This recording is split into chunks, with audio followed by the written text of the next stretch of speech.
moving on.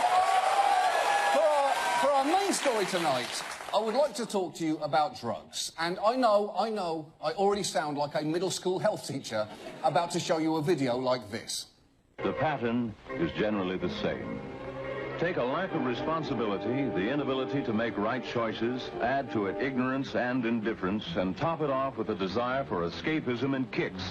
The sum total is then conceivably found in the bennies, the reefer, the pot needle.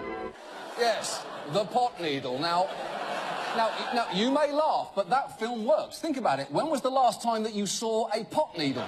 Exactly. But unfortunately, America is now in the midst of a new drug crisis, and it seems that no one is safe from it. Laura, Charlie's owner, who asked us not to use her last name, says Charlie had to be rushed to the vet. You can't see the suspect throw the drugs over the fence in the video. But that's Charlie.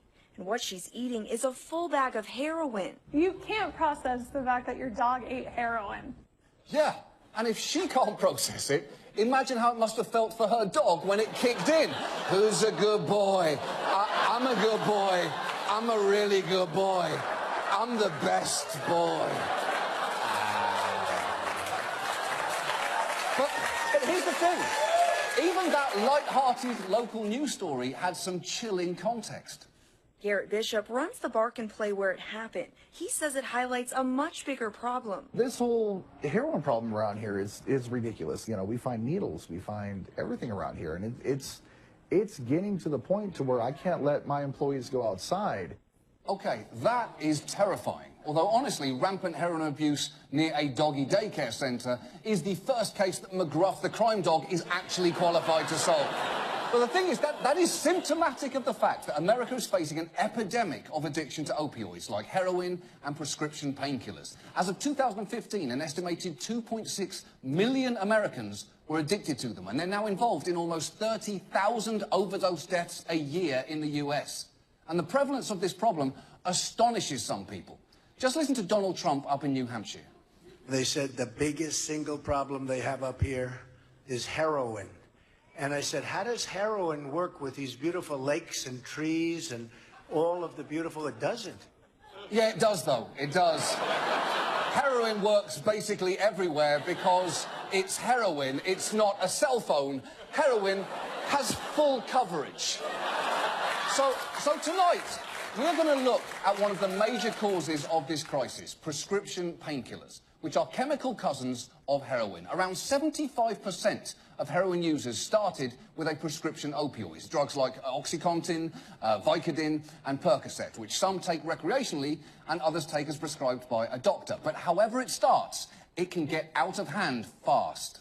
So how many, if we start from this side, have moved from prescription drugs to heroin? Everybody. And heroin's so much more cheaper. Once people became dependent on painkillers, they said they'd do almost anything to get them.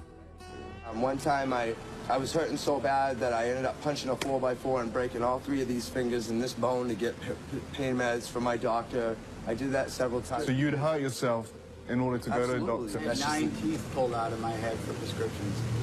At the time, that's how to get a prescription. Yeah. I've been with like groups of people where they've taken like bats to their wrists, broke arms easily. I mean, how many people do know someone that's died of overdose from? Everybody. This is happening everywhere.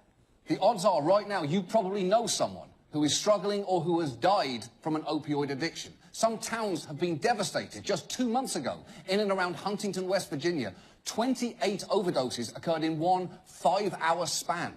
And given their risks, it's kind of amazing how freely doctors have prescribed them, because there are a lot in circulation. We have currently nearly 250 million prescriptions for opioids written every year. That's enough for every adult in America to have a bottle of pills and then some. Holy shit! And those bottles aren't necessarily sitting on a shelf unused, like that bottle of wine that you are saving for a special occasion, but now serves as a reminder that you haven't had a single event in 4 years that was deserving of getting fancy drunk.